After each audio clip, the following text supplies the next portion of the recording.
What's going on, everybody? I haven't been on here in a little while. Things have been a little emotional. I've had to keep those emotions in check. So I'm going to do that while I just, express myself a little bit here, if that's okay. I don't think I need to seek permission, but I don't know, according to some of the ways things are portrayed out there, maybe I need some permission from these Antifa folks. If it doesn't agree with them, I'm not supposed to voice it, right? Anyway, man, what a mess. What a mess we have going on in our world right now. First of all, my heart goes out to all these victims, all these poor, innocent people who were attacked by yet another terrorist attack. Now, I don't want to make any assumptions, but it is in Europe, Barcelona. They happen to have certain migrant problems over in that part of Europe right now anyway. But again, I don't want to make any assumptions, but my heart does go out to all the people. I mean, I think the numbers keep increasing as far as the number of people dead, and that's horrible. People are starting to use anything. It just goes to show people start using anything to kill others. It's not guns, vans, knives. Pretty soon it'll be spoons, whatever else, because of the hearts in these people. What is wrong with people? There's so much stuff going on just wrong out there. You know, speaking of which, and a lot of people who might watch this who, I don't know, disagree with me every now and then, or just like to stir a pot, whatever. When I mention this, they might be surprised at first, but KKK, neo-Nazis, get a life. Just get a life. Why are you coming together when you know the rest of everybody, including the rest of Trump supporters, aren't interested in you? Why are you rallying for anything when you know you're wrong? Nobody is any more important than anybody else because of the color of their skin. And the very idea that you would think otherwise, it's just ludicrous to me. I have friends who are black. I'm not any more important than they are, and they're not any more important than me. Because all life matters. All life matters. I'm going to repeat that because sometimes people don't get that either. But all life matters. From people who haven't been born yet to police officers, black people, white people, Hispanic people, Asian people, purple people if they exist, Native Americans, all sorts of people. Our lives matter. So, let's stop bickering amongst ourselves about who matters when we all matter. But here's the thing, if we all matter, our thoughts matter. And so just because somebody disagrees with you doesn't mean they all of a sudden don't matter. All of a sudden it's okay to remove what they say or to deny what they say because they are in disagreement with you. In Charlottesville, that's what was going on. Here's the thing. If I know, let's take this old school. Let's go back to school, like high school, maybe middle school.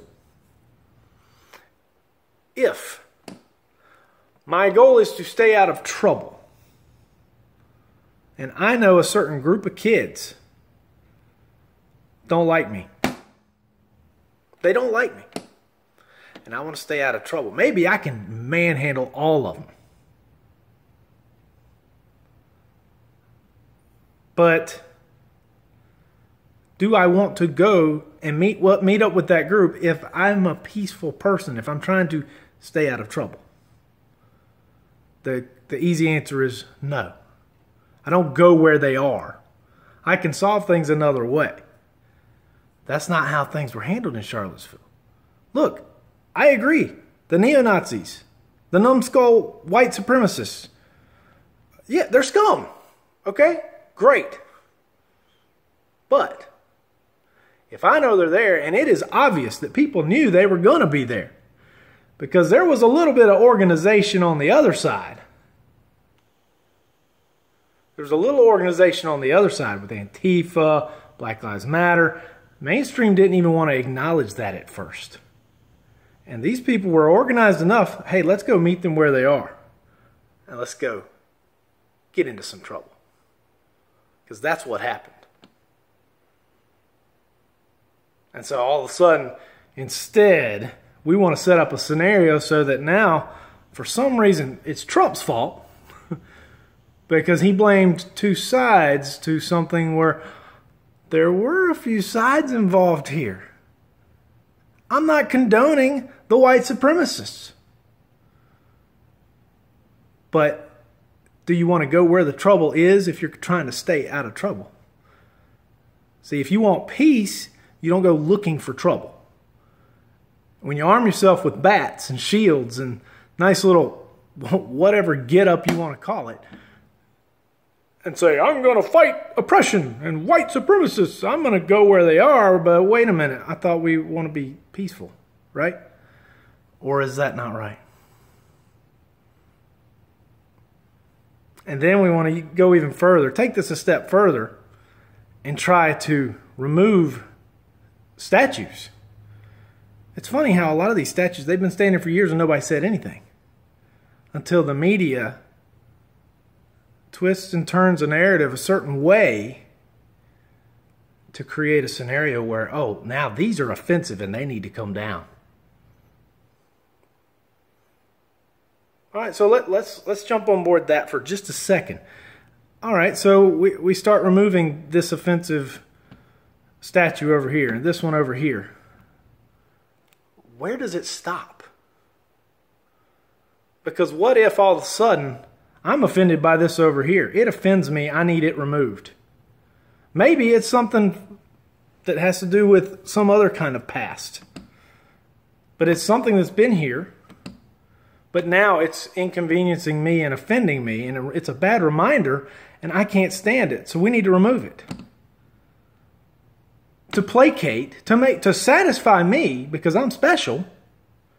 And I'm more special than these people over here, right? Or am I? We all matter. We start determining what to remove here and what to remove there. Where does it stop? It's not going to stop at statues. It's going to progress to other things.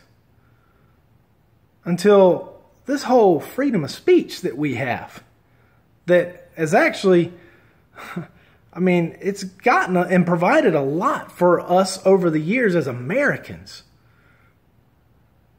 Where does it stop? You'll end up losing your very freedom that you have, because so much chaos will be involved that you end up with war. And it could be civil war. Who knows? It could just be so much social disorder that martial law is declared, and then somebody else, an outside force outside the U.S. takes advantage of our more vulnerable state, and there you go. Sometimes you got to think about these things, folks. A lot of you out there aren't wired that way, and sometimes you show up on maybe a controversial Facebook post, and you're, for whatever reason, you just want to stir a pot. But, I mean, do we just take them all down? Do we have this nice, dull environment out there where nobody gets to express anything, including artwork and books and everything else, because it might hurt this group over here's feelings, or this group? How do we determine who's right? Well, see, there's one way to determine who's right. God is right. But we've turned our back on him already, haven't we? As a country. If we don't turn our back in that direction, turn our face back in his direction, well, things are just going to get worse anyway. What is wrong with this world? What is wrong with our country? A whole lot of mess, right? Try to get your hearts right out there. Nobody's more important than anybody else. We all matter. And you learn to get along that way. If I think I'm important, but I think you're important too, and I want to treat you like I would want to be treated, things will go a lot smoother. But if I want to instigate trouble, if I want to go looking for it, well, I can probably bet that there's not going to be a whole lot of peace involved there. Just my 2 cents. Y'all have a good one.